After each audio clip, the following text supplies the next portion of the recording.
Good evening, I'm Farhana Sheikh, and these are our top stories for tonight. ASEAN undecided over whether to endorse Myanmar's election, and US, Greenland, and Denmark begin talks to ease tensions. All that and more coming up on AWANI International.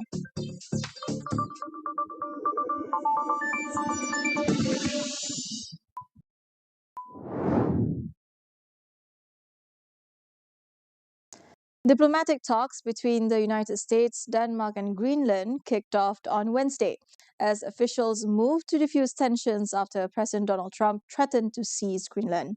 Danish Foreign Minister Lars Løkke Rasmussen described the discussions as constructive and said he is more hopeful than last week that a resolution can be reached. Rasmussen did not provide details on the talks but said they focused on how U.S. security interests can be addressed without violating Denmark's territorial red lines. U.S. Secretary of State Marco Rubio confirmed earlier that a formal process on Greenland has been established, with technical level meetings planned between Danish and Greenlandic officials. Trump had repeated his threats to take over Greenland last week at the World Economic Forum, citing security risks from Russia and China, remarks that has sparked tensions with Denmark and the EU.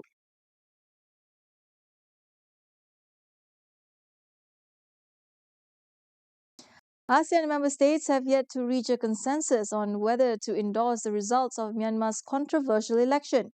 Philippine Foreign Minister Teresa Lazaro says the bloc, however, reaffirms its commitment to implement the five-point consensus to address the ongoing crisis. Speaking at the ASEAN's foreign ministers' retreat in Cebu, Lazaro, who also serves as a special envoy to Myanmar, said foreign ministers also took part in an extended informal consultation on the implementation of the 5PC.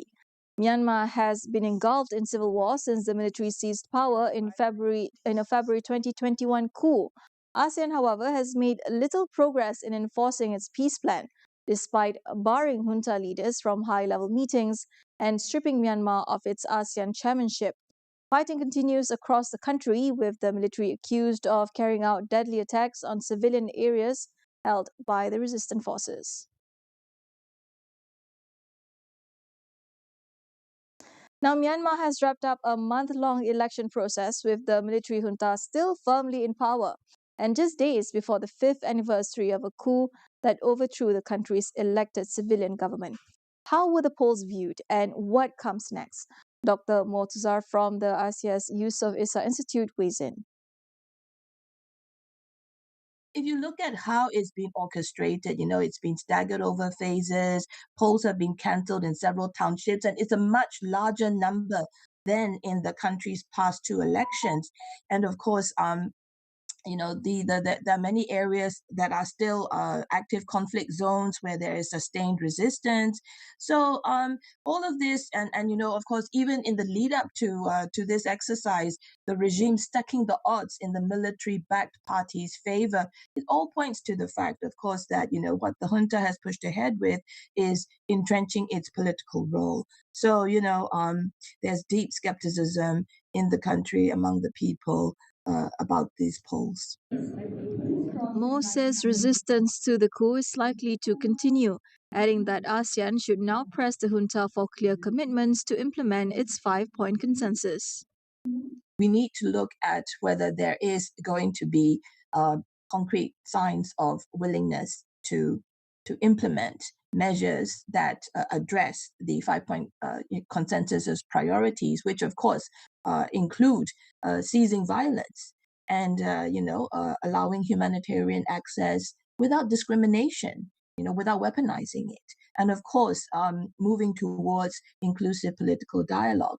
At the current in the current situation, also as I had mentioned earlier, there is no parity for the different stakeholders in Myanmar, political, ethnic stakeholders, there is no parity to have that kind of dialogue. And that is why ASEAN's special envoys each year representing the ASEAN chair have also tried to see how to mediate that.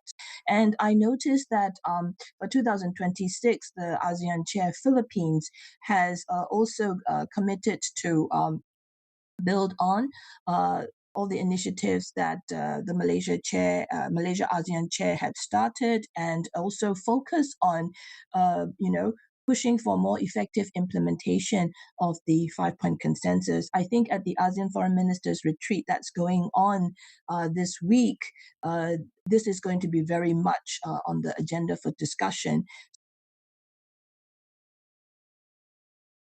That's the headline for tonight. More coming up after the break.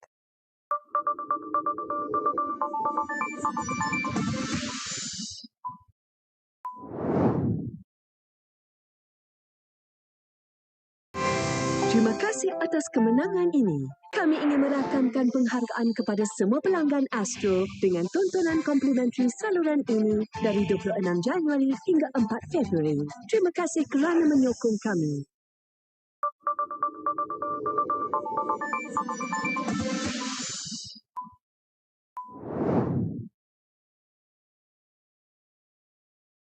Welcome back.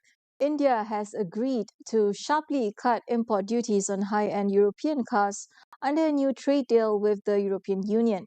Under the agreement, tariffs on luxury vehicles will drop from 110% to just 30%, a major shift for a market that has long been tightly protected. India will gradually lower tariffs on cars priced above 15,000 euros, although officials have yet to spell out a clear timeline for how quickly those cuts will happen. The deal was finalized on Tuesday after years of negotiations, as both sides look to reduce trade barriers and deepen economic ties. It also comes as India and the EU seek to diversify their trade relationships at a time of uncertainty over US trade policies. India is now the world's third largest car market by sales, trailing only the United States and China, but it has traditionally shielded domestic manufacturers from foreign competition. Luxury cars make up less than 1% of the 4.4 million passenger vehicles sold in India last year. The move opens the door to premium car makers such as BMW and Mercedes-Benz, which have faced some of the highest import taxes in the world. The United States and Mexico have agreed to start formal talks on possible changes to their regional trade deal, the United States-Mexico-Canada Agreement known as the USMCA. Among the key areas to be addressed, critical minerals, cooperation, and tighter rules of origin for industrial goods. U.S. Trade Representative Jamieson Greer and Mexican Economy Secretary Marcelo Ebrard have not announced a timetable for when the talks will start. The agenda also includes stronger measures to protect workers and domestic producers, along with coordinated efforts to tackle the ongoing dumping of manufactured goods. U.S. officials have not clarified whether Canada will join the discussions. Under the trade agreement, which came into force in 2020, all three countries are required to start a joint review by July 1st. This review will decide whether the pact is renewed for another 16 years or amended through agreed reforms. The territorial dispute over Donetsk remains one of the toughest obstacles to ending the war between Russia and Ukraine. U.S. Secretary of State Marco Rubio says negotiations have narrowed the disagreements to a single core issue, but he warns that resolving it will be extremely challenging. Russia's position has been made clear by President Vladimir Putin, who has said Moscow intends to take full control of the Donbas region. Russian forces currently occupy about 90% of the area, and the Kremlin has warned it will move to seize the rest unless Ukraine agrees to give it up under a peace deal. Kiev has rejected that demand, insisting it will not surrender territory Russian forces have failed to capture on the battlefield. Talks held earlier in Abu Dhabi between Russia, Ukraine, and the United States ended without an agreement, but both sides signaled continuing talks. Rubio said the U.S. could join follow-up talks, though senior envoys Steve Witkoff and Jared Kushner will not attend. U.S. President Donald Trump is urging Iran to return to the negotiating table on a nuclear deal. warning that any future American military action would be far more severe. In a post on social media, Trump says time is running out for Tehran to accept what he calls a fair and equitable agreement. The warning comes after Trump had earlier mentioned military strikes as a large U.S. naval force moved closer to Iran in a broader military buildup across the Middle East. Iran responded by saying any U.S. attack would trigger retaliation against the United States, Israel, and their allies. Iranian Foreign Minister Abbas Araghchi said the country's armed forces are ready to respond immediately and forcefully to any aggression. At the same time, he added that Iran remains open to a nuclear deal as long as it is reached without pressure and preserves the country's right to a peaceful nuclear technology. Iraq's leading prime ministerial candidate Nouri al-Maliki has accused the United States of blatant interference in the country's political process. The criticism comes after President Donald Trump warned that Washington will cut all U.S. support if al-Maliki returns to office. The United States has played a role in Iraqi politics since leading the 2003 invasion that removed former President Saddam Hussein. More recently, Trump said Iraq would be making a serious mistake by appointing al-Maliki, pointing to his previous term as prime minister from 2006 to 2014, when relations with Washington deteriorated amid closer ties to Iran and allegations of sectarian governance. Al-Maliki pushed back, arguing that foreign pressure undermines national sovereignty and interferes with decisions that should be made solely by Iraqi political institutions. The dispute has also spilled onto the streets, where hundreds of supporters gathered near the U.S. Embassy in Baghdad, voicing their support for al-Maliki and condemning Trump's remarks.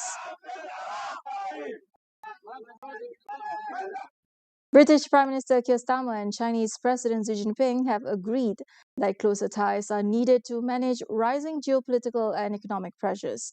The meeting in Beijing marks the first visit by a British Prime Minister to China since 2018. Talks at the Great Hall of the People saw Starmer describe China as a key global actor, saying the UK is seeking a more stable and mature relationship. The 80-minute summit covered issues including trade, migration, and visa-free travel. Relations between London and Beijing have been strained since 2020, following China's security law in Hong Kong and broader concerns over human rights and geopolitics.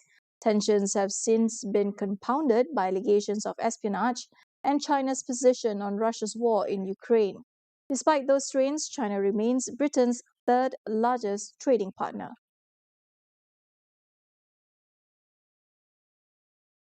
China is planning to launch space-based artificial intelligence data centers over the next 5 years, a move that could challenge similar ambitions by Elon Musk's SpaceX. State media says China's main space contractor, the China Aerospace Science and Technology Corporation, CASC, will build gigawatt-class space digital intelligence infrastructure. According to state broadcaster CCTV, the space-based data centers will integrate cloud and device capabilities, allowing data from Earth to process directly in orbit. The project is part of a broader strategy to create an industrial-scale space cloud by 2030, powered by solar energy and designed to ease pressure on terrestrial energy systems. The move comes as US company SpaceX prepares similar plans. Elon Musk said last week that SpaceX intends to launch solar-powered AI data center satellites within 2 to 3 years. The announcement underscores intensifying China-US relations as both countries race to shape the next era of AI and space exploration. That concludes AWANI International for tonight. Stay with us as we track the strategies and power shifts shaping the new global order. For more updates, visit international.astroawani.com and follow us on social media. I'm Farhana Sheikh. Thank you for watching. Good night.